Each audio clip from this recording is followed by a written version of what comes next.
Okay, it looks like we might be back in business. Internet went down. Not good optics for a live stream, is it? So, sorry about all that, folks. It's back. We're back. I'm back. And I am really sorry. Internet went down, and there is nothing I can do about it except go through the whole process of turning everything on, off, and then on again, and waiting for everything to, speed back up. So here we are. Goodness, excuse me. We're gonna get right into this as soon as I make sure everything is updated and working properly. This time, I've got a nice hard line going on. Let's do this. Let's say reconnected and live once again. There we go. Boy, I tell you what, I hate internet sometimes. Okay, so my name is John. This is Havoc Maker Studio. If you are new to it, and today I'm doing this evening I'm doing a review for what you're seeing here on your screen. Hopefully, the Marvel Multiverse role-playing game, the playtest rulebook. Okay, so it looks like the publisher is Marvel, and the let's see how this machine will operate here. And I'm not sure how this program works here. So we'll just go one page at a time, maybe? Boy, I tell you what. There we go. Haha, buttons. So this is their first role-playing game in like a long time. Like bona fide, we're putting some effort into it. So my initial review of the at least this playtest rulebook is, it's good for what it is. This is it's quite literally it's a playtest book. It's not a beta, not an alpha. It is, hey, this is our final, basically our final product minus a few tweaks here and there. And we want you guys to have a good look at it, give us some feedback. We may listen to your feedback. We may not listen to your feedback. We'll see. Now, I am impressed with this. Okay. So if you're not familiar, Marvel has previously did a game back in the 80s. I think it was the Marvel Universe RPG, and it was published by TSR. And that's part of the reason why down below in the dedication on the on this page right here, we see not only to Stan Lee and Jack Kirby, like pretty much the modern godfathers, fathers, grandfathers, creators of modern comics, but also Gary Gygax and Dave Arneson, that who are the creators of Chainmail, which became Dungeons and Dragons, and all of its many iterations. Really, they're really kind of the ones that kicked off the whole RPG game phenomenon. Yeah, I think Robert Heinlein or Howard, the guy that wrote Conan, H.P. Lovecraft, maybe a couple other people had created some games back in the day, but really what we consider the creators of modern RPGs is really stems from what Gary Gygax and Dave Arneson did with TSR. And we got the exploding on the scene games like Rifts, the various IPs out there. Like I think we have the Warhammer IPs. We have, I think, Avatar, The Last Airbender. They're all getting these RPGs. There's more obscure ones out there like Icons and Sentinel, which are superhero-based ones. Regardless, these guys are the ones that pretty much started it all. So looking at this RPG, the layout for this playtest book is decent. It's a really good flow from front to back. It has a little bits of snippet for every section, or basically every chapter, enough that you get a feel of the direction they're going for with those chapters when they finally release the big book, as you would call it. or the official book, but not overwhelming you with too much information, just enough to get the gist of what you're doing here. And so I'm trying to check messages and check my viewers and everything all at the same time. And so I really need to hire an assistant. So with that taken into account, guys, let's just kind of make sure all my widgets are working here. There we go. And here we go. Just trying to make sure things are. So I'm trying to check messages and check my viewers and everything all at the same time. Make sure we don't get any feedback here. There we go. Okay. So we are definitely working. All right. So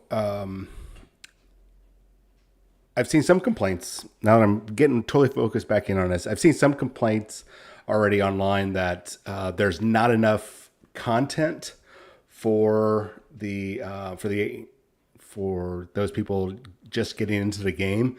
But I think you guys need to, at least those people need to take into account that this is a play test. It's not the full version. So it's not, so counting on or expecting this to be everything that you need to start playing. No, usually with a playtest version, you really do need to have some experience playing a game, especially if you are the one that's going to be running it. That's usually kind of synonymous with beta testing, alpha testing, any sort of play testing going on with a game. So some people that think that, why can't I chat in my own thing? I tell you what, streaming to YouTube, it's such a pain in the butt. At any rate, sorry guys. So, where was I? Review. So people kind of upset that this is not the greatest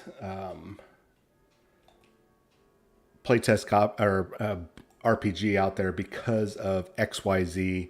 It doesn't have enough of this or that. They got to really understand that this is not really for a beginner right off the bat. This is for people that are experienced enough with RPGs that can sit down and play that. So there are sections like the narrator section that, let me pull that up here, get back on track. So like the narrator section, it's only 2 pages.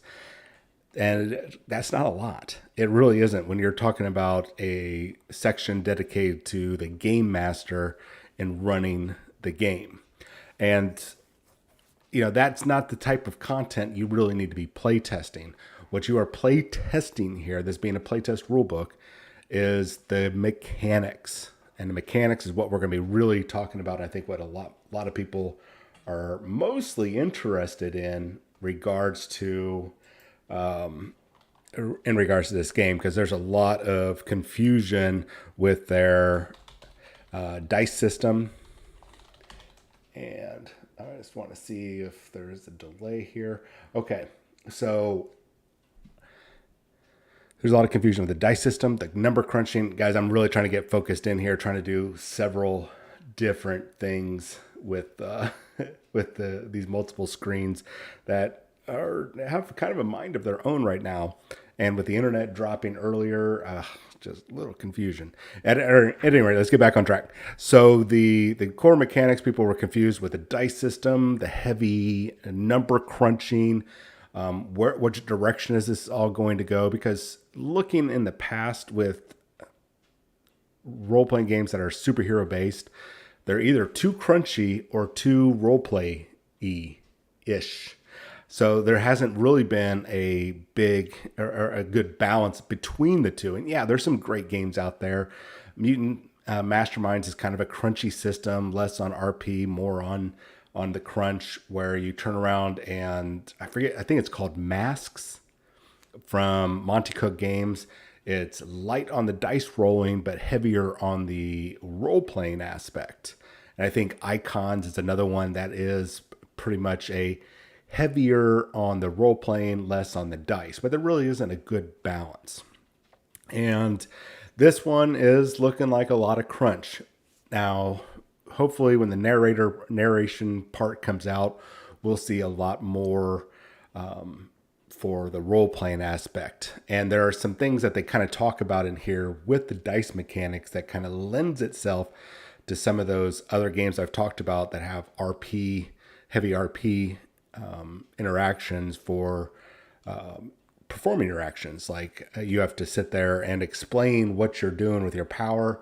The game master sets a target number and you roll against the target number, and you either succeed greatly, or you fail greatly.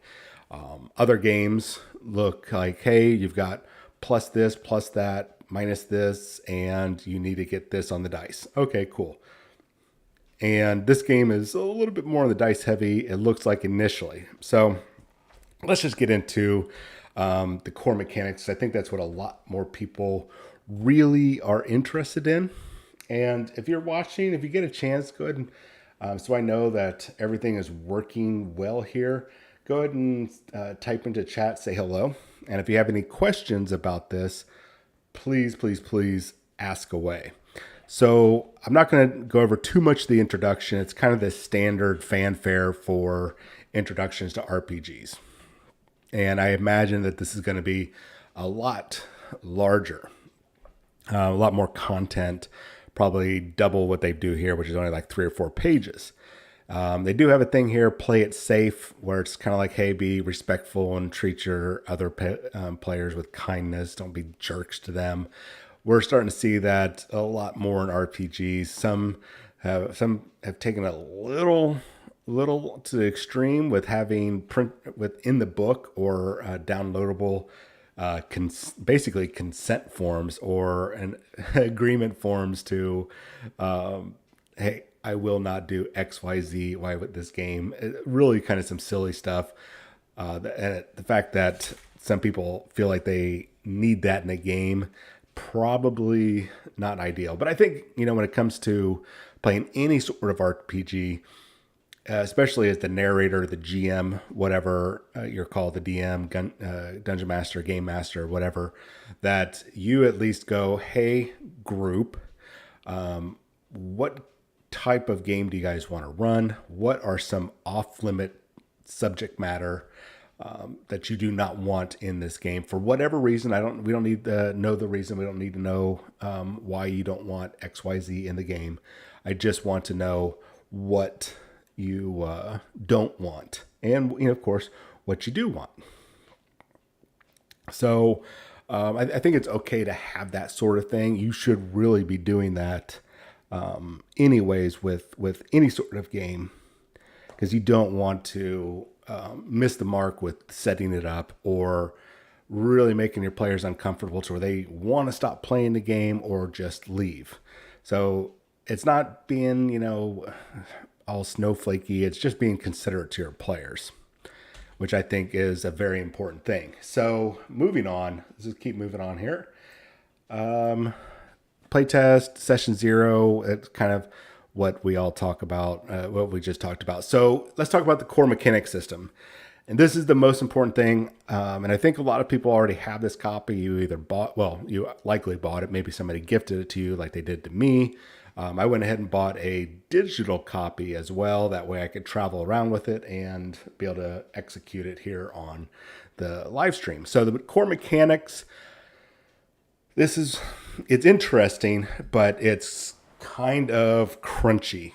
Really, it's more kind of clunky. It's like they were trying to streamline something, and when they started streamlining it, they just kept adding on to it. Now, I'm going to be working with like a bona fide mathematician, not a physicist and a mathematician, just a mathematician. And we're going to talk about maybe how could we slim this down from these large numbers? Because I feel like just looking at this, there's a way to, divide it by 5 or divide it in half. Something, there's a value here where we could seriously take this from these large numbers to something smaller. So the mathematician, I got another guy that, actually 2 other guys that have helped me initially when the RPG that I've worked on when I was working on a mechanic system, they helped me crunch that. And one of them has like took calculus 4 or 5 in college just for fun, basically. Both of them have worked on video game content, specifically like number values and such. So when it comes to these probabilities for game mechanics, they're on point. So I'm going to talk to them because they're more big brain. I feel like there's something that we can do, at least maybe a homebrew thing going, hey guys, this is the same values, just scaled down, like a 1 to 6, 1 to 5 value, something along that lines.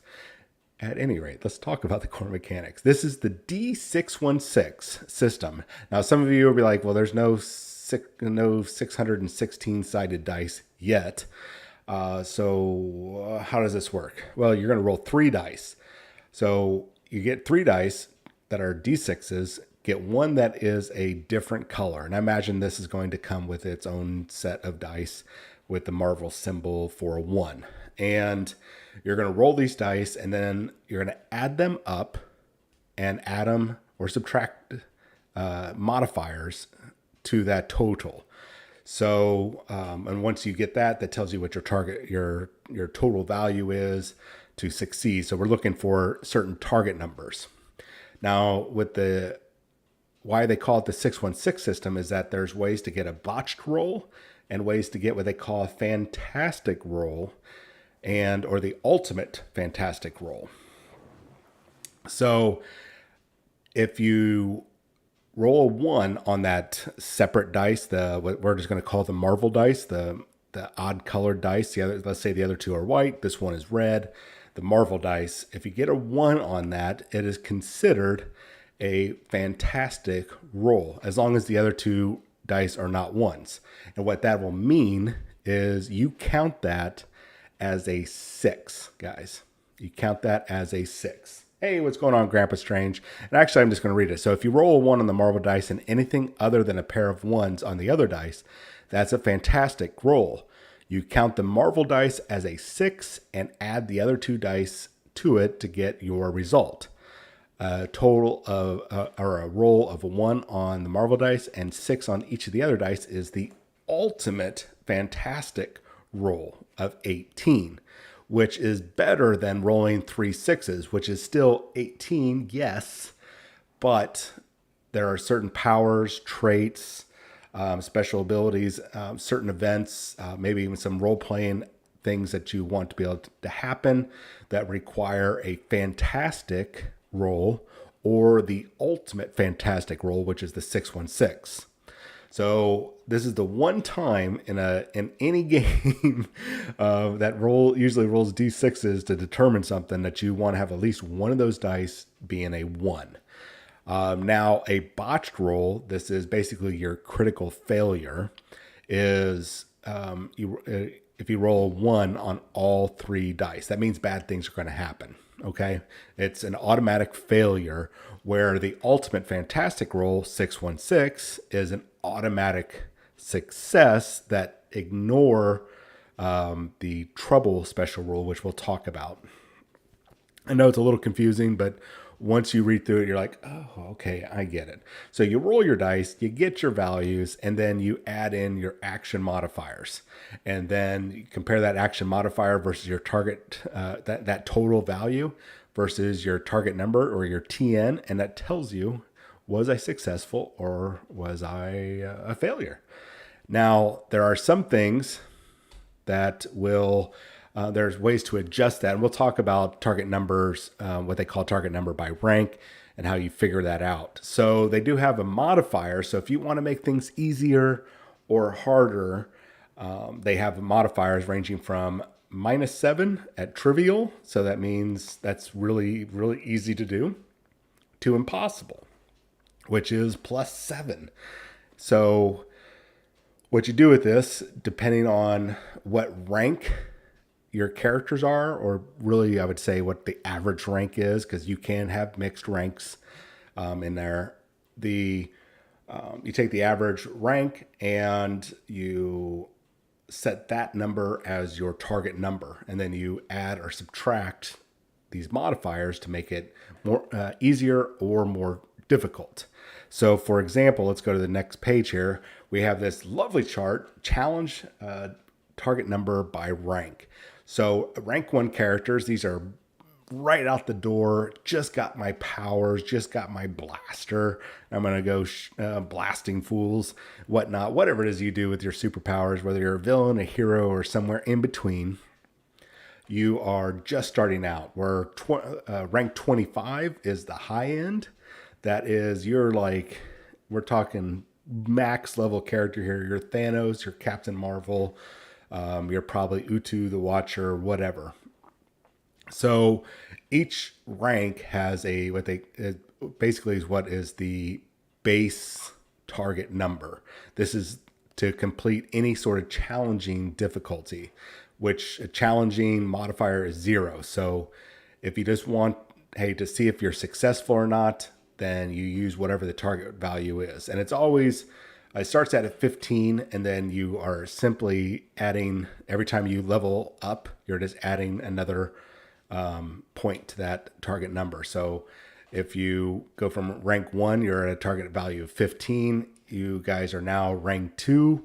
Then now all of your challenging rolls are going to be TN 16. So you're just adding 1 to that all the way up to rank 25 being a challenge target number of 31 plus or minus, right? I hope that makes sense. Now there's a couple other things. So like where the ultimate fantastic roll, the 616, is like a critical success, and a botched roll, the 111, is a critical failure. We have advantage and disadvantage. Those are familiar with 5e. So for advantage, it's called edge, and you're not being edgy. Well, I guess you could be edgy with your character. So the edge allows, if you have edge, yes, it does sound dope, Grandpa Strange. Thank you. The edge gives you a chance to re-roll one of your dice, right? So ideally, depending on what you rolled on your dice, this is where you're going to want to really determine which one you want to roll. So for example, there on the page, they have 4, 2, and a 5. The 2 is the red dice. That's your Marvel dice. This is the one you want the lowest value possible. So if you have an edge on this roll, you want to likely re-roll that dice to get a 1. So at the very least, you can get a fantastic roll, because that will automatically make it count as a 6, right? Or you could just turn around and get a roll a 6. Either way, no matter what, re-rolling that particular dice is ideal. Now, another way to look at it is, if you, let's say that you had rolled the same value here, but those 2 dice, the 2 white dice, instead of 4 and a 5, they're 2 1s. Well, that's not good. All right. So you might want to re-roll one of those dice. Pretty simple, right? And in regards to other games where they don't let you stack advantages, this one you do. So you can stack edges, double or triple, so where you're able to do multiple re-rolls. And yes, you can re-roll a re-roll in this game. So if you, let's say you re-rolled that Marvel dice and you got a 3. And it's like, oh, well, I've got 2 edges. So let's go ahead and re-roll it. And you get a 2 again. Well, you can use your last edge to re-roll it again to get that 1, or at least, get back to a 3, whatever it is, as long as it's better than a 2. You don't see that a lot in games where you get to re-rolls or stack these advantages. So I think that is a cool thing that helps keep the game flowing. And I think besides the number crunch, the way that this system is set up, conflict, especially in regards to combat, is going to be fast, really fast. Now, on the opposite end, we have troubles. Troubles are disadvantages, basically. So in this example, you would have, give me 1 second, Grandpa Strange. In this example, you have a 1, 5, and a 1 on your dice. And you also have a trouble on there. Well, the GM can go, you know what? You have trouble. I'm going to have you re-roll your Marvel dice. and that 5 could become a 1. Anything that the GM can do to make you get a lower result. So if you would have rolled a 1 on that, that would have been a botched roll, and it would have been basically a critical failure. So it's a cool mechanic that the GM can implement against you, just like you can use advantage against your opponents. Now, with the trouble, the only time that trouble is not negated, or it can be negated, is if you got that ultimate fantastic roll, the 616. That negates any troubles you have. Now, another cool thing is here is if you have multiple edges and multiple troubles, you basically take your edges. Let's say you have 3 edges and you have 2 troubles. Well, 2 of those edges will cancel out 2 of those troubles, so you're left with an edge. So this is really a cool thing that, there's some games like, well, I get advantage from this and I get an advantage from that, and then I get a disadvantage from that. Well, you only count, I think in D&D, you only count 1 advantage and 1 disadvantage. So they would just basically cancel each other out and you wouldn't benefit. So this one, you do everything stacks in this. Grapple Strange. Is this supposed to be an entry-level RPG? Yes, that is how they are billing it, as an entry-level RPG. It doesn't seem like it, but it is an entry-level RPG. The only part of it I think is the initial number crunch, and they even recommend, hey, just have a calculator standing by. But other than that, the way that this flows, it's once you readjust your thinking, for experienced players in other games, once you readjust your thinking, this game becomes really simple to play. And I think entry level wise, it is very, very easy. They do a great job of showing you character builds. And speaking of character builds, I made my cheat sheet here so I can just kind of bounce around. So let's talk about character profiles. Actually, let's not talk about character profiles. Yeah, I guess we can. So ranks are basically your level system, from rank 1 all the way up to rank 25. So a good example of a rank 25 would be Captain Marvel. Rank 10, for example, would be Spider-Man, Peter Parker. Just kind of give you a balance and power level. There's archetypes, and now these are your classes, and these are very important for your entire build. So we have, and a lot of these are very classic, what you expect from tabletop superhero games and even mobile games. So as you're seeing here, we have the Blaster, the guys that this is like Cyclops or Hawkeye would follow under this. Bruisers like Colossus, the Juggernaut. Geniuses would be, say, Doctor Doom, Mr. Fantastic. Polymaths are kind of well-rounded champions. It has nothing to do with math, but these are like Iron Man and Spider-Man. Protectors would be like Professor X and Invisible Woman. And strikers are your close combat guys. These are like your Iron Fist and Wolverine styles. So these are the archetypes that help determine all of your rank values as you level up. Now, you guys have attributes, which are spelled out as Marvel, which is basically, not basically, it's an acronym. So, but I think it's not an acronym. Well, it is an acronym, but they call it, I think, an acrosism. I can't think of what it's called, but basically each attribute spells out, the first letter spells out Marvel, or helps spell out Marvel. So might is the first one. That's your physical strength. Agility, that's pretty self-explanatory. Coordination, reaction. Resilience, this is how tough you are. Your pain resistance and such. Vigilance, this is your mental awareness and visual awareness around you. Ego, this is your self-confidence, your personality, your force of personality. And logic, this is basically kind of like your wisdom and intelligence. So whenever you make an ability check, you would take your whatever your modifiers are for your ability. You're going to roll your 3d6 and add them up to see if you meet the target number. Does that make sense? Now, well, this will get a little wonky a little later once we get into seeing the values. So this is what really is throwing some people off, and I expect some people are going to have questions on. Hopefully people will jump on. Once again, sorry about the internet crashing. I've got a hard line hooked up now, so hopefully we won't have any issues. One of the things they have is called karma.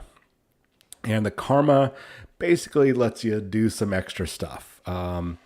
So like you can spend karma and you get it replenished.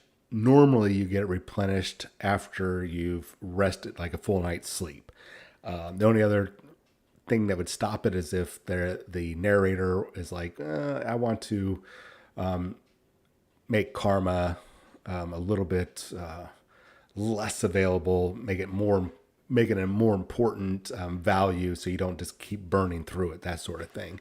Anyways, you can, there's a number of things, use it to basically affect your dice rolls. Now there's other things. We got speed, damage, size, we got our backstories and traits, but let's get into combat. So I think some people really want to understand how combat works. So there's a sequence of events, just like all combat systems. You determine where everybody's at on a map, or if you're using just theater of the mind, where everybody's located, what they're doing before you go into the combat. You make an initiative check. Everybody rolls their initiative, and then that's what they've got for this encounter. And then you start the round, and each person gets an opportunity to do 3 actions. You have an easy action, a standard action, and a move action. So you get to do those 3 actions. Plus, you also have kind of an auxiliary action called a reaction action. Reactionary? I think it's just reaction. That can happen in reaction. Oh, look at that. To somebody doing something, that sort of thing. That makes total sense. Range. They do put a kind of they make range very easy. So everything has some sort of range, whether it's close combat, an energy blast, a 45 pistol, whatever. So if the attack is within that range, you just proceed as normal. If it's double the range, then you have that trouble. So the GM's going to make you, or the narrator's going to make you re-roll one of your dice. And if it's beyond double the range, then it's impossible. Which makes sense. You know, the 45 pistol is only going to go so far, and energy blast is only going to go so far, that sort of thing. Size does matter. Don't listen to what she said. Size does matter, guys and gals. But we're not going to talk. I'm going to kind of gloss over size. So there's easy actions. So giving you an idea is you want to activate a power, maintain a power. Communication, talking within reason is totally free. You don't have to actually spend something, but it's an example of an easy action. Grabbing somebody, standing up. These are easy things. Something that is really fast and easy to do, does not take a lot of effort to do. It's pretty, like breathing would be definitely an easy action. Then there's standard actions. This is like attacking, actively dodging. Now the dodging in this is if you're going to prep yourself to dodge, you can spend some energy, or what they call focus, to give yourself an edge, I believe. Or no, you give your opponent trouble on their next attack against you. Other things you can do is pick something up, interact with something, throw something, basically something that requires some extra effort. That is your standard action. Reactions are a variety of things, like kind of sneaking about or interposing yourself to take the hit. Hope I'm making that clear. Movement is a little different. It is very similar to the other actions where, you can activate a power in this, you can carry something, stand up, that sort of thing. You cannot use your movement action to make an attack, but you can do it besides making a movement action. Does that make sense? So here's some examples, like you want to activate or maintain a power, but you don't want to move. So in this stage, you want to maintain, and then maybe in your easy action, you want to do something else. Standing up, carrying something, whatever.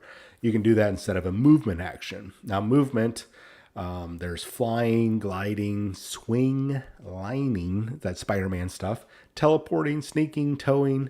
Those are examples. And you can combine some of these, like if you're flying and towing. The only difference is that if you're combining two different modes of movement into one mode, you are stuck doing the slowest of the two. Does that make sense? So you might be able to fly at faster than light speed, but when you're towing a planet, you're going at about half that value. So now you have to go half that value, which means Thanos can catch up to you and blast you or whatever it is that Thanos does. So, Doctor Strange, Grandpa Strange, what do you say there? Why is my mouse working? Don't tell me I'm out of juice for my mouse. I might be out of juice for my mouse. No. That's not good. It's a brand new battery. There we go. Values. What did you say there, Grandpa Strange? Let's see. It sounds pretty simple. I guess you mean you can't wait to play a session. Yeah.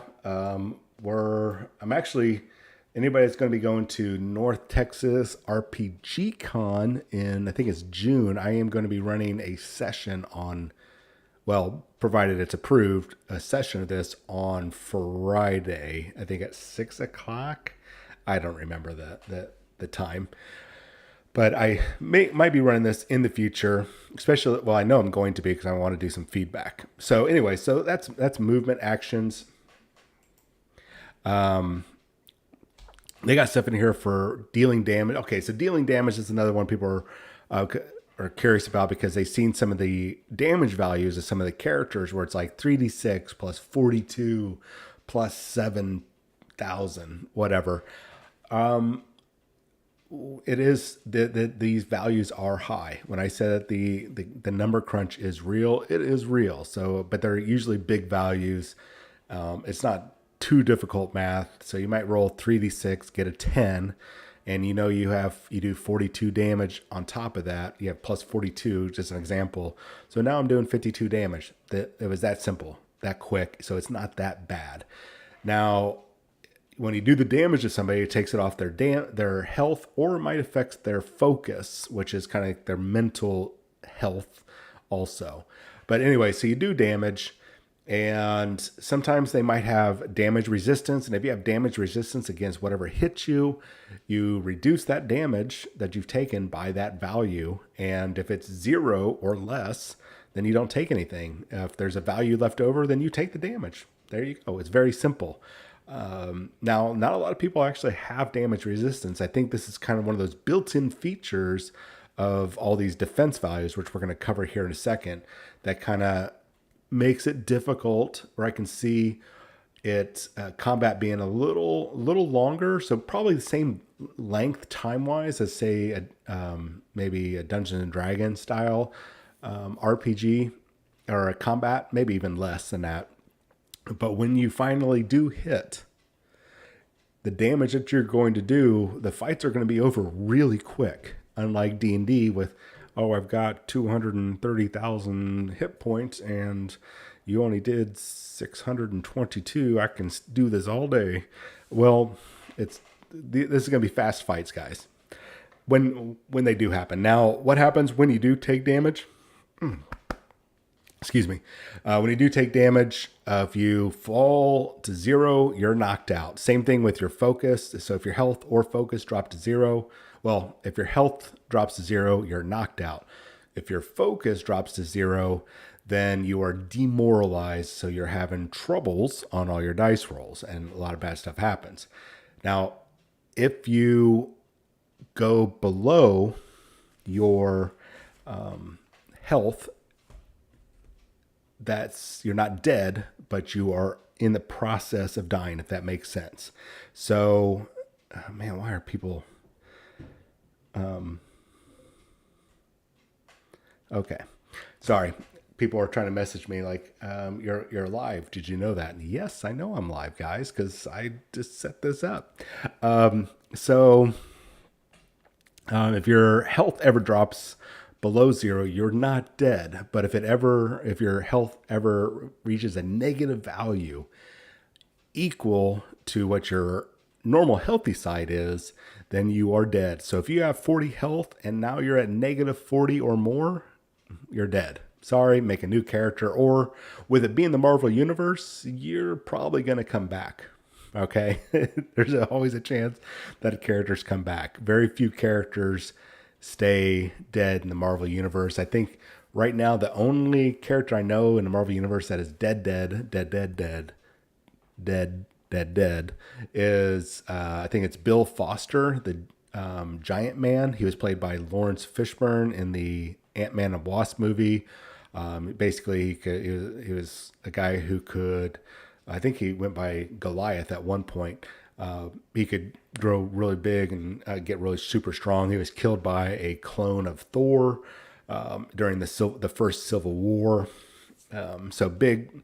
I think he's the only one that's dead. But who knows? He's probably been retconned and he's back to life. At any rate, so if you ever drop down, you are dead. Now, with your focus, if your focus ever gets to that level, your mental damage is so severe, your brain, your mind is just shattered. And it's actually called being shattered. And until somehow your mental health is restored, just like somehow if your life is restored, your character is totally out of action, you might as well go ahead and make a new character because the narrator is going to tell you to do that. So in the book, they also give us a variety of special conditions: bleeding, demoralized, paralyzed, the standard fare that you get in RPG, interacting with objects. Yes, you can destroy buildings. You can run through buildings. You can actually take damage from getting thrown through buildings, which is, I think, a kind of a cool feature. And I need to walk something back on that. But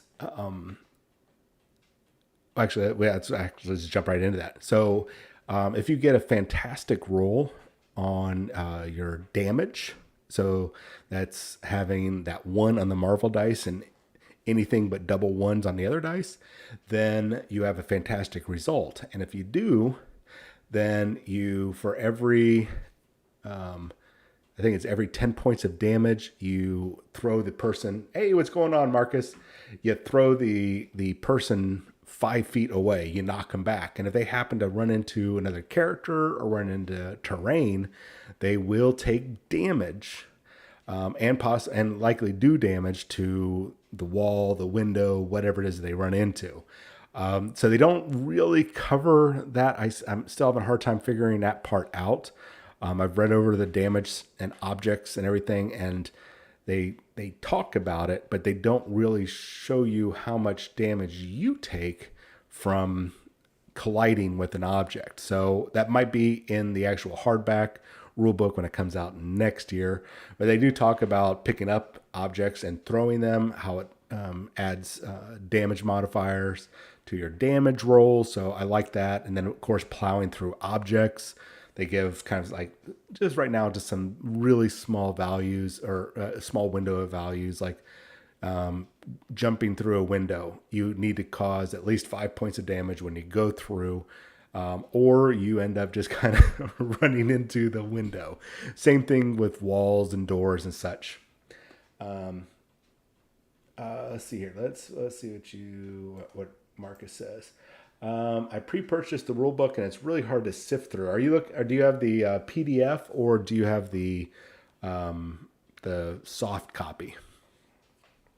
And actually, I think we're coming up on actual character creation. So, hey, look at that. We are coming up on character creation. Okay, so while I wait see what Marcus has to say, one thing that caught me first by this whole thing is you guys saw the ranks, 1 to 25, and you would normally think, like in most RPGs, you start at rank 1. Well, no, you don't have to. You can start. The narrator and the crew can get together and say, let's start at rank X and go to rank Y. And the rank Y is like, this is what we want our cap to be. Let's say you want to keep it as a low street level type of scene, like maybe you're in Hell's Kitchen with Luke Cage in them. So you want to keep it maximum, let's say maximum of 15, right? So, and where do you guys want to start? You can start at rank 5. And that gives you a good opportunity to have a good character starting out, and you know what your level cap is going to be. The game, using the in-game compendium. I'm not sure what that is. I'm having some trouble. I pre-purchased the rule book, and it's really hard to sift through. Like, is it what you're seeing on the screen? Like, this is the PDF that I'm looking at. Oh, it's really bad page to page that it's hard to work. So, like, I've got the physical copy and I've got the digital. Yeah, the digital, I have to say their digital rule book is a little not too good. I'm glad I got the physical. Somebody sent me this physical copy, and then this morning I was like, I probably, at least for this video, need to have a digital copy. I have to say, yeah, it's a little annoying to do the character creation. So everything off to the side, we can at least look at, and this roll 20. Oh, roll 20s. Oh, I don't know about roll 20s digital format, how that looks. Oh gosh, I don't know if I can help you. Well, I don't know if you're asking for help, but then, I mean, at least with the PDF, I'm annoyed by the PDF layout. Even though it's set up to be able to show dual pages, it's not able to. The Kindle version of this is really bad. Now, when I put this in my iBooks, it works actually really well, but not the PDF. So I don't know about the Roll20. I'm sorry. It's a pain in the butt. It really is. So what I can at least tell you guys, once you guys figure out what your starting rank is, that tells you what your your ability, how many ability points you have for your might, your agility, and whatnot. So if we just start out at, we'll use their examples. They have an example in here of character creation that I think it starts on page. I think they start theirs on page 39. I got my PDF copy from Amazon. It was but you have to have the Kindle app to use it. And then I walked back and basically did a copy from the Kindle to my iBooks. It's a real pain in the ass to do. But the Kindle version. So I mean, it's okay, and it's a good travel size. I'm glad that I got the hard book, but I'll tell you what, I will not buy, if this comes out in a hardback, or when this eventually comes out, I will not get a digital copy. I will get the hardback for an actual rule book, because I don't like what they're doing here with their setup. They probably have some deal with Amazon, and then that way it's released on Kindle versus, say, iOS or something like that. If that makes sense. All right. So, for example, let's come back over here. Their example of their character is, and let me see if I can pull this up here, because this is where I don't like this app. So we want to pull up Archetypes. Let's go to our Archetypes. So their example, oops. There we go. Archetypes. These are your classes. So when we go into character creation, we'll actually, we can just use this for character creation. So with your archetypes, once you figure out what your rank is, let's say we're going with rank 1. So that means you get 5 ability points that you're going to put in your 6 attributes. Attributes for the average human starts at a 0. The minimum you can go to is a -4. The maximum is a +4. With the exception of your whatever your archetype is. So every archetype, like a blaster, they have a raised ability cap for for that ability. So, for example, the blaster has agility and vigilance. Those are his main two. So those can go higher level. So starting out, you would normally be a 4 in those, but for the archetype blaster, you can actually go to a 5 from levels 1 to 4. And then whenever you get to level 5 through 8, it goes up to a 6. So you can increase it again and so on and so forth. That makes sense. So once you place all of your ability scores, then we take a look at our archetypes. And I'll just show you the, let's see if we can zoom in. Well, this program, let me zoom in. It should. Let's do this. There we go. Sorry, guys. Like I said, this program is poopy. Kindle is not a good program to be showing this off. So here's an example. So we're first level, right? And let's say that we, in our Marvel stats, we put a 1 in everything except for ego. And we've got that as a 0. Everything else is a 1. So we used our 5 points.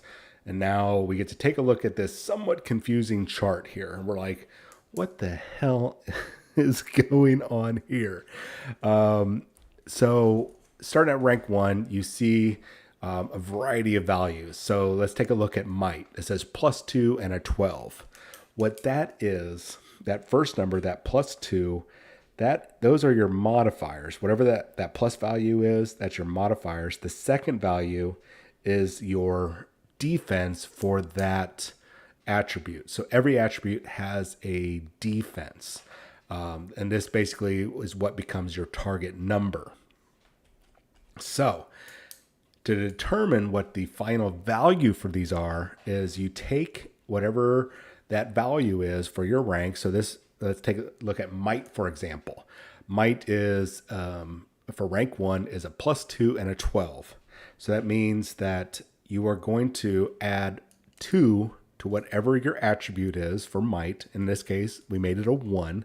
So that means my modifier, my action modifier to do stuff that I add to my dice rolls is a 3. It's my attribute of a 1 plus the 2 for my rank for a total of a 3. Now my defense is just the same thing. You add in your attribute, which right now my attribute for might is a 1 plus 12, which gives me a defense of a 13. And you go all the way over and we get fight damage. And I'm going to go back to their example. So don't worry, we can see something a little bit more than what I'm kind of yapping about here. So looking over at their fight damage. Now their fight damage, that is your close combat damage. So you will add whatever your rank or your attribute is into there. So in this case, it's a +1. So I'd be doing D6 plus 1 damage. And same thing with my range damage, which uses agility. Your health, you add in your resilience. So I would have 5 health.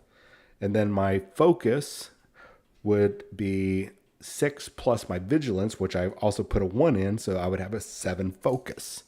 I'm hoping that makes sense. So let's scroll this back down. Let's back up to their example here. So here we go. Marcus, you say, how do you know how many points you have to spend? Like there's no role for attributes. That is correct. There's no roles for attributes. So on page 36, at least, location 38, if you're using the Kindle app, or page 30, actual physical page 36, they have your ability score points per rank. So you should see that on the screen right here.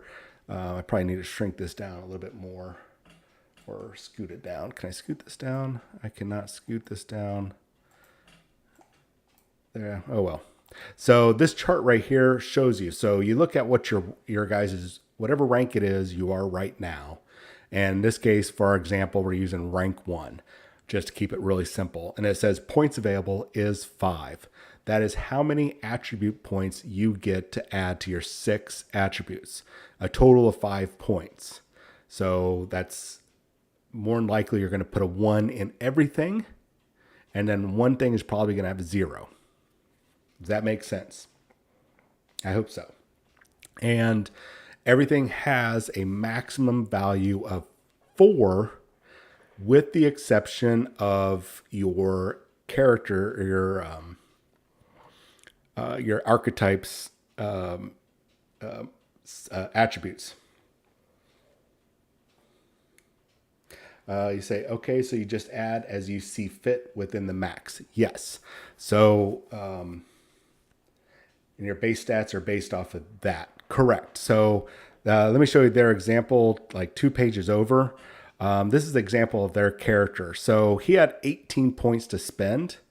And so right here, first we can take a look at his ability score in his first little chart above Spiral's head. So he had 18 points to spend because he was a rank 5 character.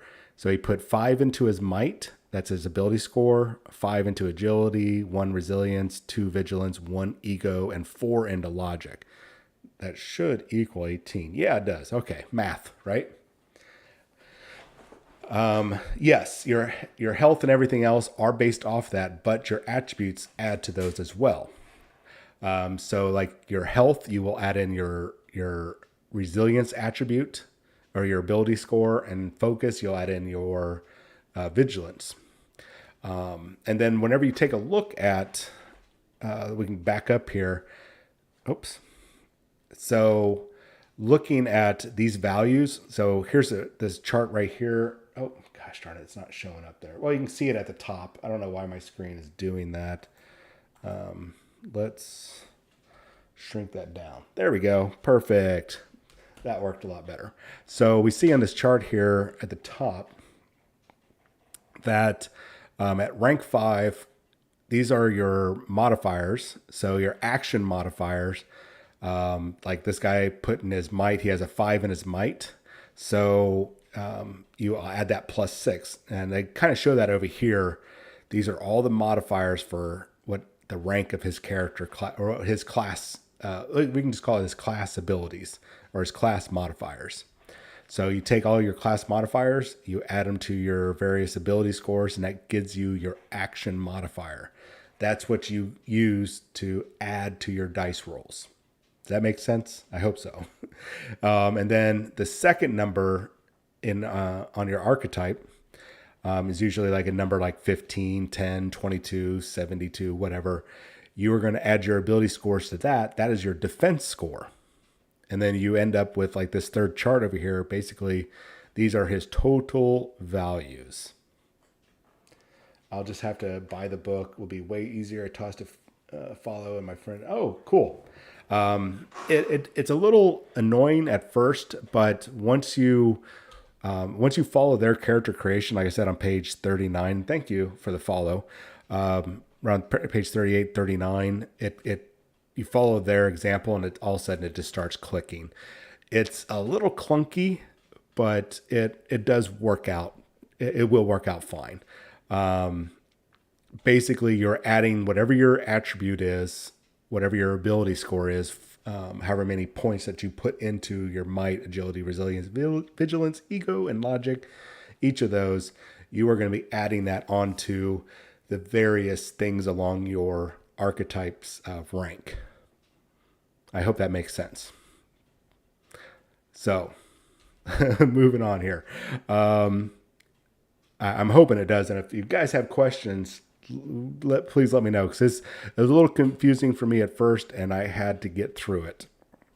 Like I said, you will add whatever, like in regards to your health, whenever you see what your health value is. Like in this case, a level or a rank 5 striker has 30 health. You will add your vigilance into that, or not vigilance, your resilience. So you actually have 35 health. And then like your focus, which is power and sometimes mental damage, same thing. Other things are kind of easy to derive. Everybody has a base speed of 25 plus your agility. Now, if you make a character that's like really large or really small, you'll have a value you have to adjust that by.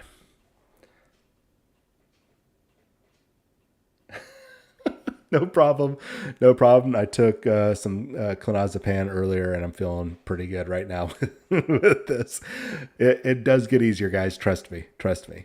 So moving on, they have other things about character creation. Hey, do this, do that, make this backstory, that sort of thing. But the archetypes is really, this is just showing you what your values are, to get what your defense and your basically your dice modifiers and what your I guess the best way to do it is what's your ability score modifier and what is your AC or your armor class for those of your D&Ders for your rank, right? And then how much damage you do. This is your base damage before you get into any sort of superpowers, your hit points, and of course, like your mental hit points. So let's get into backstories and traits.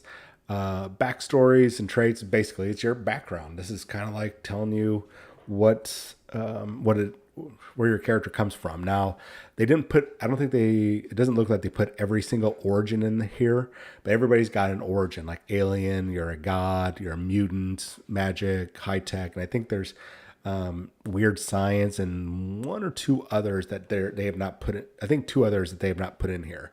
Now, each of these gives some examples of what it is and some starting traits that you get automatically.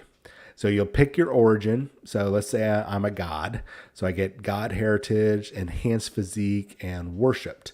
I can tell you that god heritage as a trait, just an example, some of these are just role-playing traits. So in this case, I have to pick my pantheon that I come from. Worshipped means that people worship me as a god. So those are really more role-playing tools than they are rolling the dice. Now, the enhanced physique is one of the rare traits that actually boosts my ability scores. And then you pick a profession. It's the same thing. Like spy would be for like Black Widow, Nick Fury. There's your spies. Just kind of give you, this helps create the flavor of what you're doing. That also gives you traits that are both role playing and dice rolling.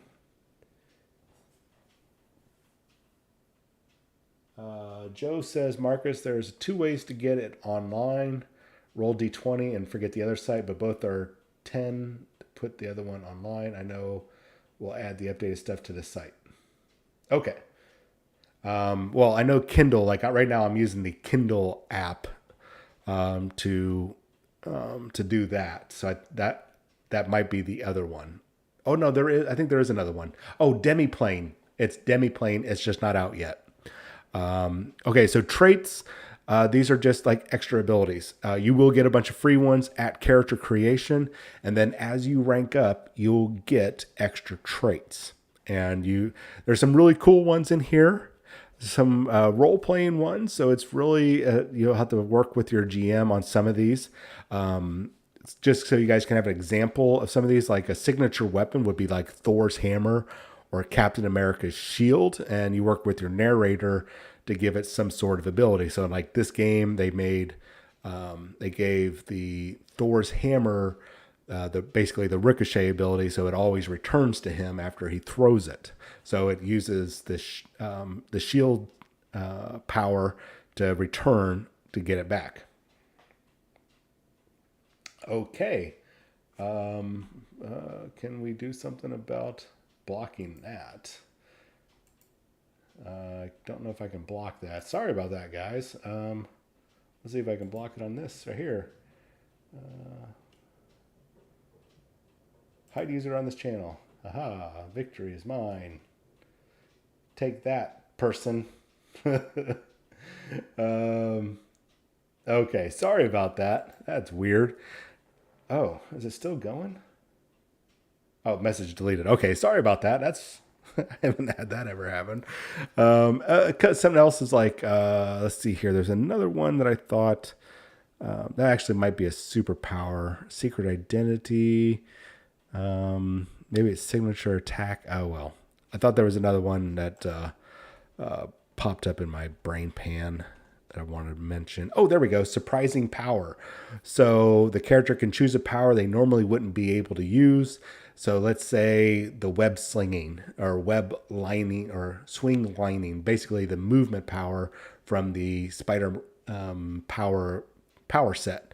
You want to be able to just swing, but you come up with your own way of doing it, like Paste Pot Pete or Pete Pot Paste. I think it's Paste Pot Pete, one of the original founders of the Frightful Four, a Fantastic Four villain. Basically had a glue gun, and he could use the glue gun to create basically kind of like a Spider-Man's web line and swing with it. So maybe you want to do something like that. Does that make sense? So these are not powers. They're just like extra little traits that make your character unique. So now the powers, now this is where I think this is really the bread and butter and why I think that this game is looking pretty good. So right now they only give us some limited power sets. Totally makes sense. And now these power sets are really regulated to the characters that are in this playtest book. So we're going to see more powers. They already said there's going to be more powers. There's got to be more powers. This can't be it, right? Yeah, roll 20 set is discombobulated. Sorry about that. I have yet, even though I have an account, I've never used it. So I'm glad you gave me a heads up. So power sets, depending on your rank, you can have up to 3 power sets. Okay, now this is where it kind of gets, could be a little tricky. So let's say you want to go for your full 3 power sets as you guys level up, as long as whatever your maximum rank is that you guys set for your game, which you guys can change later on. So if you guys said, hey, we're going to stop at rank 15, you guys can get to rank 15 and go, you know what, let's go a little higher and go to rank 20 if you wanted to. At any rate, at certain ranks, you will be able to unlock another power set. If you choose not to unlock another power set, you can sacrifice that power set for more powers. I think it's 2 powers per power set that you're sacrificing. We'll double check that. But you can sacrifice that. So if I just want to say, I want to stay super strong, I don't want another power set, but I want more powers in my super strength power set, I can sacrifice a power set. Let's say we get to rank 5 where I would get another power set. I decide I'm going to sacrifice it to get more powers. And then you do that. Now you can't walk that back. So once you decide to do that, it's gone. You're not going to get it, guys. And then depending on your rank, not only tells you how many power sets you get, but how many powers you can get. So how many power sets versus how many powers within that set. So there are some of these things that will have effects already. So like, let's take a look at example. Energy control is a power set. This is going to be like, Carol Danvers, Captain Marvel. So origins would be like alien, high tech, magic, mutant, weird science. The character's agility and ego scores score caps increase by 6. Or I think that's supposed to be 2/6. And then they add the greater of their agility or ego to their range damage and with energy control weapons. Control powers, sorry. So not only you adding, now you get the choice of adding your agility or your ego to their range power damage. So if you have a higher ego, you add it there. Does that make sense? Like cybernetics is a little similar, where you add agility or logic to your ranged attacks with damage with cybernetic powers. So if you've been kind of like focusing on agility and logic because you want to be a smart character, you want to be investigative, you're like Misty Knight, and you have that cybernetic arm, so maybe you're a cybernetic character. But you've been pumping a lot of points into logic. Well, now with your cybernetic power set, you can apply your logic attribute to your range damage, making it a little bit more significant. So, and in this case, you pick up some extra traits. So some really kind of cool abilities that go along with whatever power set. So it's not just going, hey, I'm going to choose the energy control power set and then that's it. It doesn't just stop, guys. You get other stuff on top of buying that power set on top of getting powers. So let's take a look at the powers. Each of the power sets have a power tree we're going to take a look at, but there's also utility powers that you can take. Now, these utility powers, they don't take up a power set. They just take up one of your power choices, right? So you can only have a maximum of 3 power sets, and it looks like a maximum of 17 powers. So one of your 17 powers could be a utility, which is like additional limbs. If you're like, you want like 4 arms or a tail, healing factor, which is a cool one, toughness, thermal vision, various flight. So like flight, there's various different flight versions there that you have to be certain ranks on. Anyways, you get these extra utility powers just kind of help flex out. And if you were to take something like surprise power trait, which you can take multiple times, if I read that correctly, as you level up and you get more traits, you can keep taking that surprise power and pick up powers from other power sets. Now you're going to be limited to that one power unless you spend more those traits to get the extended version of those powers, which we'll take a look at here in a second. All right, I'm a little winded. I need to take a drink of water. So let's take a look at power sets. This is a good example here. So we have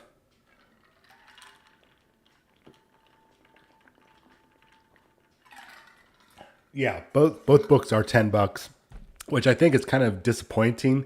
I figure, if you bought, if you bought one copy, you should get it across all versions, but whatever. Or at the very least, if you bought a physical copy, you should have got like a digital code for it. All right, so let's expand this a little bit and let's take a look at some of these power trees. So Battlesuit, we'll just take a look at Battlesuit. So as you level up and you get powers, and let's say you took the Battlesuit power set, you can spend your powers on these various powers, right? Pretty simple. One thing of note that they did put in here is that if there's any powers that are like consistent, you can basically enhance that power to its next level. Like in this case, you have armor 1, 2, 3, and 4. Those do not stack. So armor 1, whatever that value is, does not add to armor 2 value. I think that's already built in. So let's say armor 1 value gives you 10 damage resistance and armor 2 gives you a 20. You don't add those together to get a 30. You just take the next value. So in this case, if I'm I took armor 3, I now have 30 damage resistance against whatever. That's my maximum. And then if I was to level up again, you take the armor 4, it would now become a 40 instead of a 30. Does that make sense? I hope so. Some of the forums I was reading, it seemed like there was a little confusion in that regards. But you guys can see these power trees, which I think is really cool because you get to pick and choose your powers. You're not stuck on them. If you just want to go with all the first level powers or the first tier powers, you can, or expand upon that. And there are quite a few powers that we start off with. I think we got 5, 6, 7, 8, 9, 10, 11, 12 powers. 12 power sets to kind of get to wet our whistle. Plus all those utility powers, which I think there's about 12 or 13 there. Excuse me. So we get a nice broad range of powers here just to start out. And if you guys do have questions, but it sounds like most of you guys have the book already. So I guess I'm really just kind of giving my impression of these. So something to note here.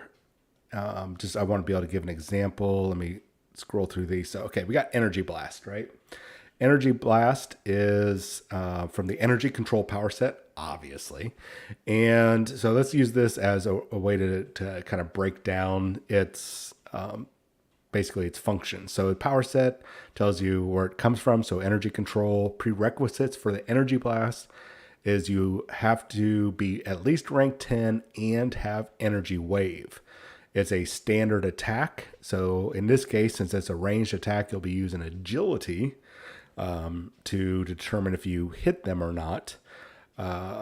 And duration is instant, so it just happens. It's just a one quick blast. Range is 100, so going back to our earlier discussion about range, so as long as it's within 100, there are no range modifiers. If it goes to range 200, that's double, you now have the trouble value added onto it, so the narrator can make you re-roll one of your dice, and if it's over 200, range 200, that means it's impossible to do. The cost is 10 focus or more, and we'll talk about that in a second. Oh, okay, Joe. Oh, you just waited for yours. If you order it from Amazon, hopefully you get it within a day or two. Okay, so the effect. Now, this is where that, when we go back to the dice rolls, like the 616 or the ultimate fantastic rolls, this is where this can come into effect.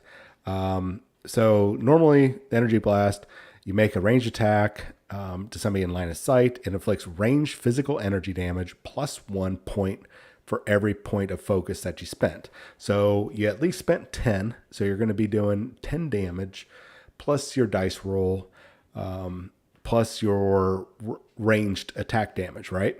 If the attack is a fantastic success, that means that Marvel dice was a 1 and the other two were at least that they weren't ones as well.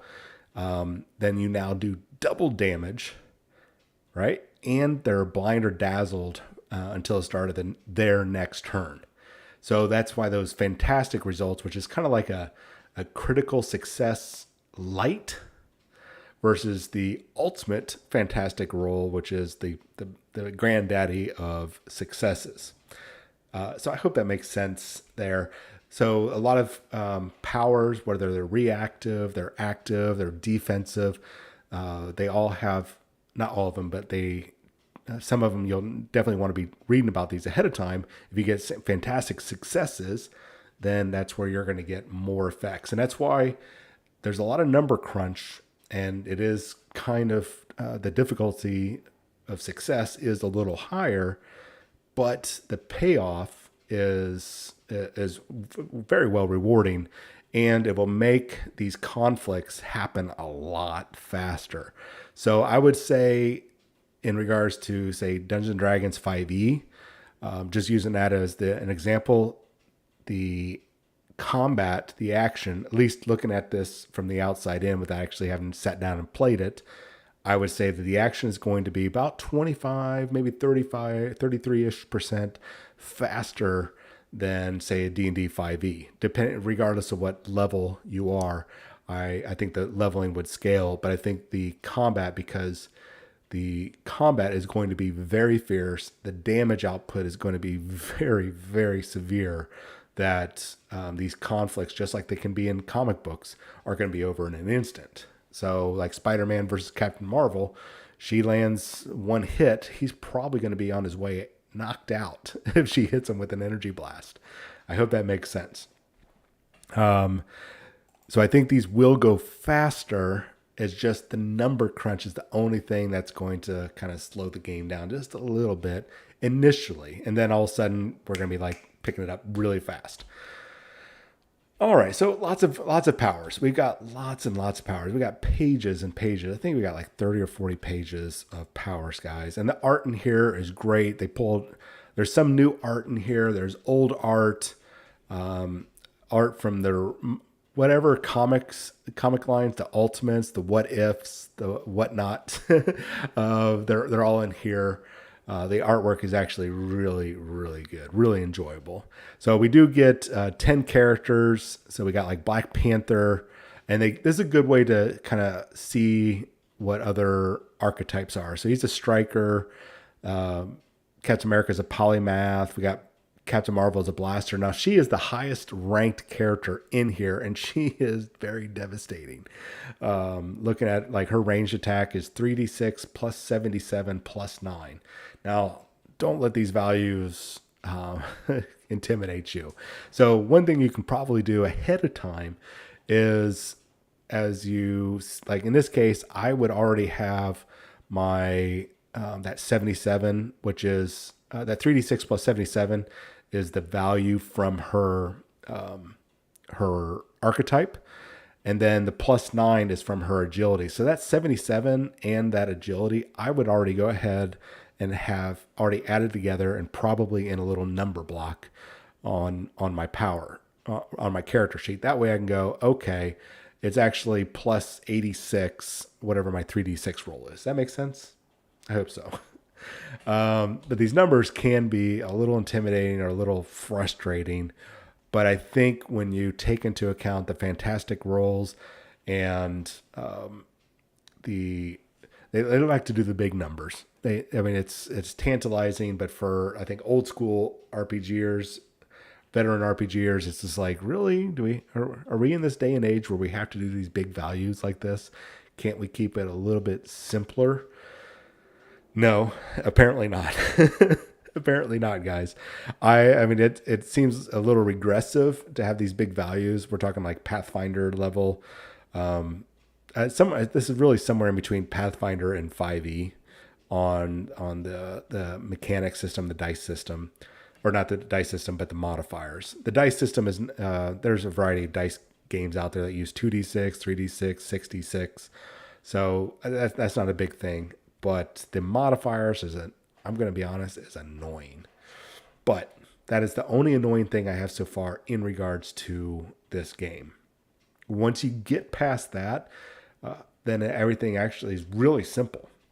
Everything flows. There's a great flow to this book overall. There's a little bit of complaints that I've seen online in regards to the narrator section. It is only 3 pages? Well, really kind of 2.5 pages of content, and people are annoyed by that. But I think you got those people, and if you're one of them, please don't take this as I'm not attacking people. I think people need to understand. I think I said this in the beginning, is that this playtest book is designed for people that are experienced in running. So this is like a beta test, an alpha test, a play test version of the game. So there needs to be some level of experience. Yes, this game is supposed to be an easy entry for beginners, but a playtest version is not for that reason.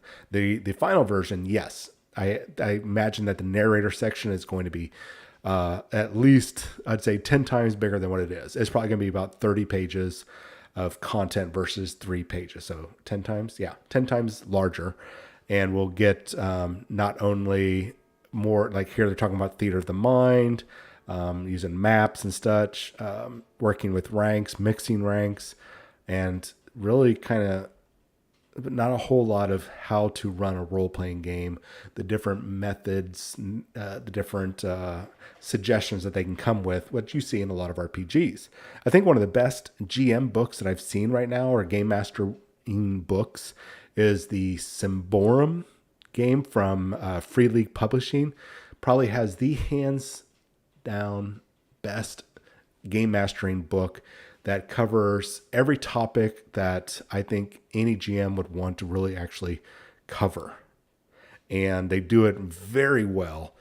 They write it out very well. And I think other games like, say, Dungeons & Dragons 5e, Pathfinder, pretty much any RPG out there could take a lesson from that game master's book. If you ever get a chance to get a PDF copy or find a PDF copy, if you're sailing the digital high seas and happen to come across one and acquire it in some way, I highly recommend that you do so, or just go buy one if you're really interested in a good GM book.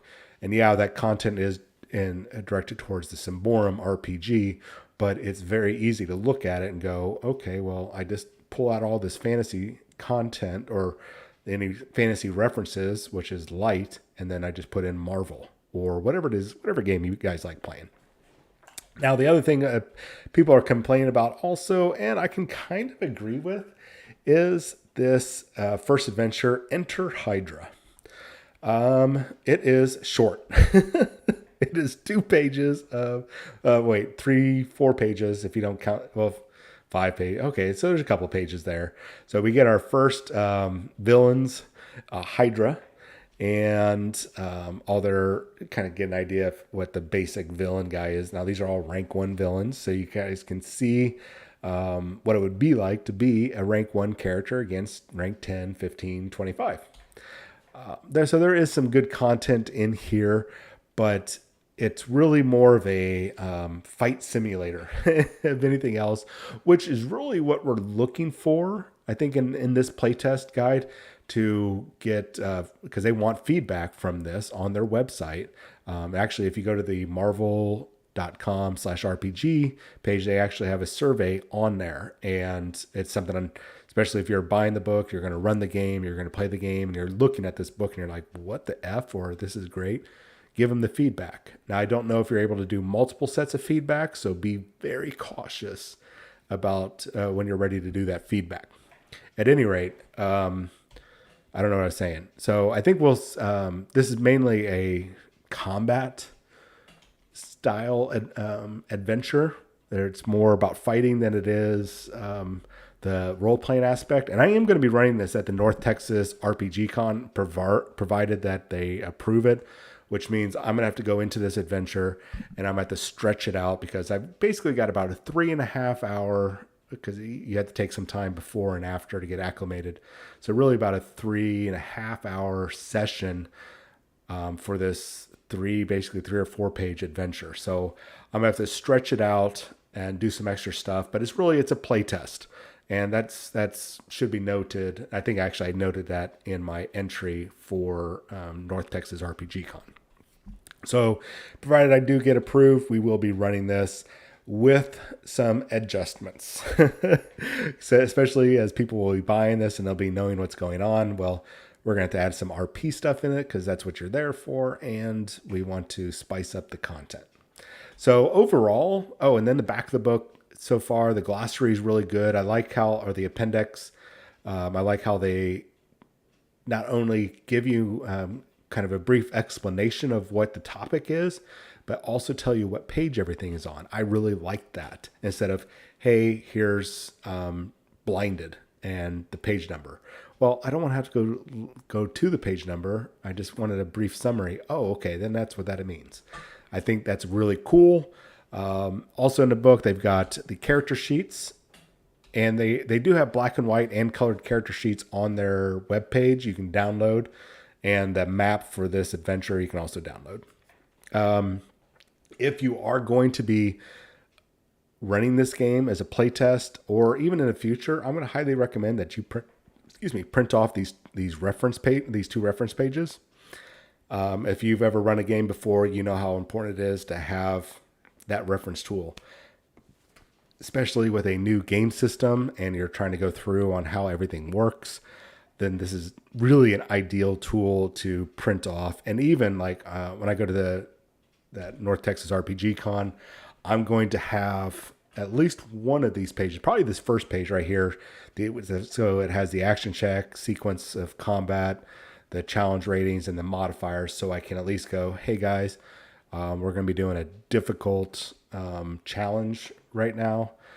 So all of you rank 1s, now you're +2. So it's really, you need to roll a 17 on your dice. I think having this on the table, especially with this being a new system and this being not just a playtest, but even when this drops next year, hopefully first quarter of next year, I think having this for every character on top of their character sheet or alongside their character sheets is going to be super ideal. I think this is going to be really helpful and will help speed some of these things up.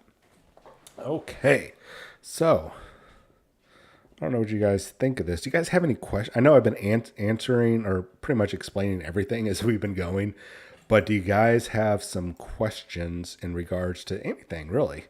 Anything that I have not covered? And while I'm waiting for you guys to reply, I'm going to take a drink of water. I'm going to highly recommend also that if you are looking to get, whether you're going to be letting people run their own characters, or you're going to be using the characters that they're going to be providing in this book or the main rule book later on, or any of their supplements, you can either buy you might have HeroClix. If you can find cheap HeroClix, that's probably the cheapest way to do it.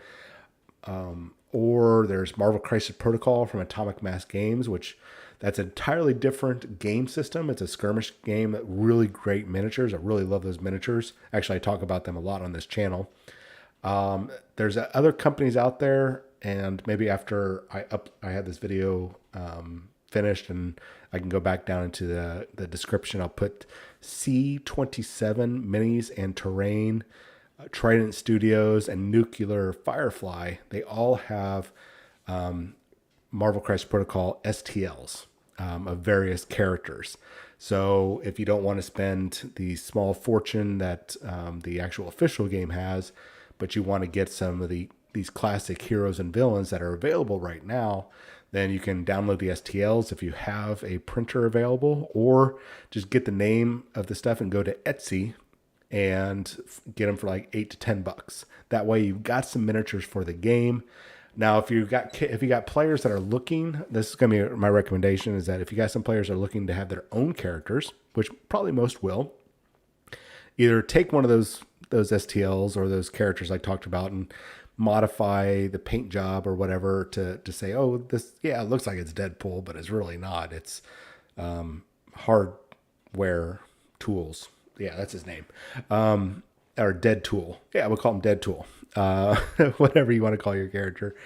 You can do that, or there's companies out there like Eldritch Foundry, or I think it's Hero Forge. Yeah, Hero Forge, that you can design your own miniatures. And they do have some superhero options to make their miniatures, and they can either print them off and have them sent to you, or you can download the STLs. I think the STLs are cheaper. I think they're like $5 for the STLs, and it's $30 for your own custom mini. But that at least you can have your own custom superhero, supervillain, whatnot. And if you do print them off, I'm going to recommend that if you get the STLs for those, that you print those off at, it's either 5, I think it's actually might be 10% bigger. That way you get a lot more detail, and in case you do get the models from from Marvel Crisis Protocol, they kind of match up size-wise, almost pound for pound, inch for inch, whatever you want to call it. I hope that makes sense. All right, so I don't think anybody's got any questions. I've given you guys some time, unless I've gotten disconnected from questions. So I think my overall impression right now of this RPG is it's good. It's not going to be the gold standard for playing RPGs. There's definitely some mechanical clunkiness to this that I think is really, that's the only thing that is the downside of this RPG, is why did they go this route with those modifiers? I think that's the ridiculous side of this, but it's only one aspect that's bad. The rest of the mechanics, everything works great. And even the modifiers work great. The only problem with the modifiers is, why are they so high? That's it. That's really the only issue that I see with this game thus far. And the playtest book is exactly what I would imagine from a playtest rulebook. It just a little bit of content for every chapter, not a full-on example of the book, which I'm glad, because I wouldn't want to do like what Pathfinder did, putting out full cost beta test rulebook, full cost beta test rulebooks, and then you had to turn around and buy the official rulebook whenever the beta test was done. So I think those were like $50 books. So you spend $100 on 2 books. Absolutely ridiculous. And I don't think there was like a coupon like, hey, if you bought this, save this code and you get, I don't know, 50% off, or you get a free rule book later. I don't think that was in there. I was working at the store when that, friendly little game store, when that dropped. So I'm glad they didn't go that route, because I'll be honest, I wouldn't have bought it. I would have waited till somebody uploaded it, and I'll be honest, I probably would have pirated it if it was like a full price beta test or play test rulebook. Is there 2 different Spider-Man in the books? Looks like there will be be more than one variant of the heroes. They said there was supposed to be, but I'll be honest, I think it's only Miles Morales. I think that's the only one that's in there. Yeah, it's just well, let's double check.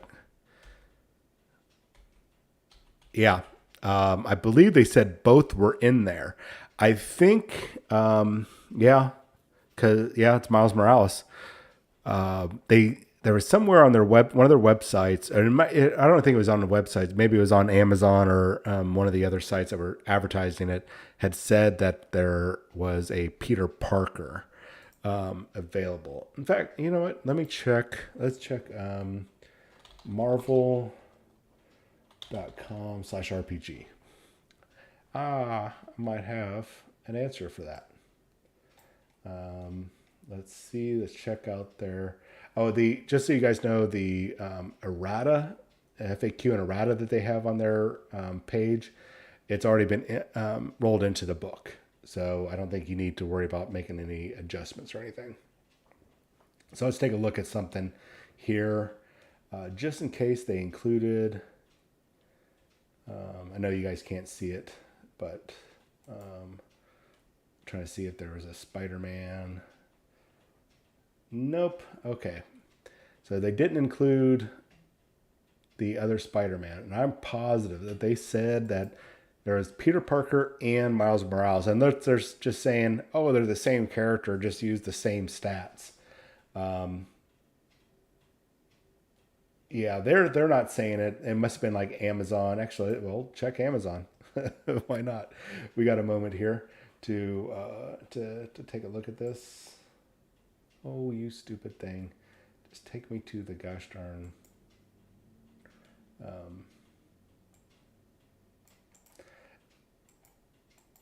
And apparently, there's variant covers to this playtest book, which I thought was kind of silly, but whatever. All right, playtest rulebook.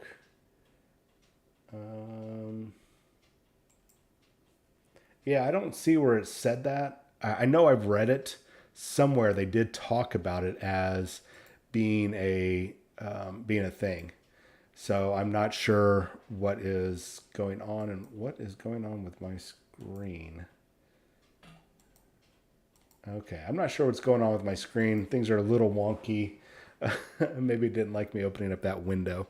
So yeah, I don't know. 'Cause I definitely did read that there were two Spider-Man. Yeah, he doesn't have Venom Bite, and I imagine that Peter Parker would probably be probably closer to rank 15 versus Miles Morales 10. I mean, I think there's a difference in experience there. So having him as a rank 10 just didn't make sense. I mean, looking at a lot of the other characters, yeah, rank 15 for these other most characters. I imagine he'd probably be rank 15. And there's some big gaps. So I would also be wary, not weary, of whenever you are running this scenario that you probably don't run the Thor and the Miss Marvel because they are godly. No pun intended, but their powers and their damage output, everything is leaps and bounds above the 15s, and the 15s they're a little bit more comparable with the 10s. So if you're going to be mixing ranks, I would keep the 10s and the 15s. I would recommend that you steer clear of the rank 20s and the rank 25s because they are powerhouses. Like even trying to even get some of these rank 15s to get into close combat to hit them. So for example, Carol Danvers, Captain Marvel has just a good example. She has an agility defense of 39. Okay, so let's say let's go on the higher end here. We have Black Panther is rank 15 versus rank 25 Captain Marvel. So he wants to punch her with his claws or whatever it is he does. And so he takes his might value versus her agility. So he has to hit a target number of 39, right? Target number of 39. So if he gets an 18 on his 3d6 when he rolls that. So he's going to take that 18, add it to his might modifier of plus 19 for a whopping total of 37. I'm pretty sure it's 37. I mean, I didn't do Common Core math. I did like math, and I'm pretty sure 18 and 19 is 37, which does not equal 39. So it's impossible, technically, for him to hit her unless he gets the ultimate fantastic roll of 616. 2 6s on the regular dice and a 1 on the Marvel dice, which means it's an ultimate fantastic roll. It's an automatic success at what he's doing. That's the only way he's going to hit her. And if he does hit her, that's going to be 3d6 plus 42 plus 6, or basically plus 48. So she's going to take a pretty hefty hit. Because that's, 18, that's 56, that's up to 66 damage maximum, unless he gets a fantastic roll on that, and it'll be potentially double damage. And she's got no defense, guys, after her armor class or her defense rating. She's got nothing to absorb that damage, so she's going to take 66 to the face. But as you can see, long story short, I'm trying to say is check the values of the ranks here. You're a big Havoc fan? Well, part of the studio is named after Havoc. Favorite character out of the X-Men, X-Factor, X-Force, whatever you want to call them. Love Havoc. Favorite character. I'm really hoping to see him soon on the tabletop for Marvel Crisis Protocol. But yeah, cool. I'm glad you like Havoc. I'm looking forward to seeing him. Because I would like to see what his energy blasts are like. But I don't care about Scott Summers too much because he's always like simping after Jean Grey and stuff, and that just gets annoying. But then again, Havoc does kind of simp after Madeline Pryor, so it's all right. Havoc's still cooler. Anyways, so just be careful when you're mixing ranks and you're setting these up, because if you were running a rank 10 or even a rank 15 adventure, and all of a sudden you're throwing rank 25 characters at them, you're going to need to take a look at those defense values, because if they can't do anything, I mean, you're pretty much like sending a level 5, bunch of level 5 D&D characters against a Tarask and expecting them to win.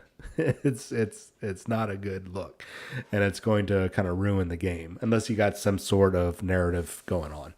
But stand-up value, try to keep, I would say, if you're going to have high level opponents, I would not put them more than 5 levels above what they are right now. But even then, 5 levels above, looking over here at Thor, so he's plus 21. Oh, so if he got a maximum value, like let's say he decided to swing his hammer at her, he gets plus 21. He can have a 39 total if he rolled maximum value. So he would have a hard time too. So you guys can see where this can be difficult.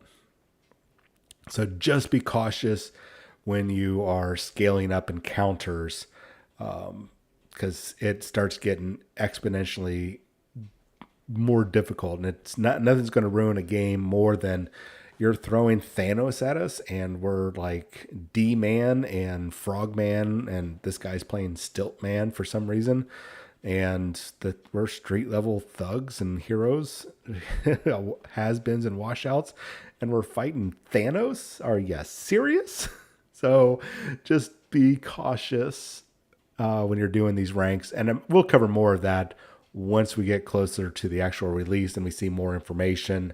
And who knows, we might get an initial copy. Okay, so if you are a subscriber, guys and gals, if you're a subscriber, then later on this month, actually coming up on the 30th, it's the end of the month. So actually it's May 2nd is when I'm going to be doing the drawing. I'm going to add in another Marvel Crisis Protocol miniature box set. So I'm not sure which one I'm going to do. I'm trying to think of what I've got available. At any rate, I'm going to add in one more box for the giveaway for everybody that's a subscriber, for everybody that kind of involved themselves here today. And I actually might consider everybody that's been interacting with me today or been watching. Actually, I'm not going to consider. I'm going to do it. We're going to, for Marcus, Joe, and Grandpa Strange, and whoever's kind of lurking and watching, each of you are going to get an extra entry into this quarter's giveaway for some free stuff, and we'll go from there. As long as you guys are subscribers. If you're not a subscriber, there's no way for me to really track and reach out to get to you guys. So make sure you're a subscriber.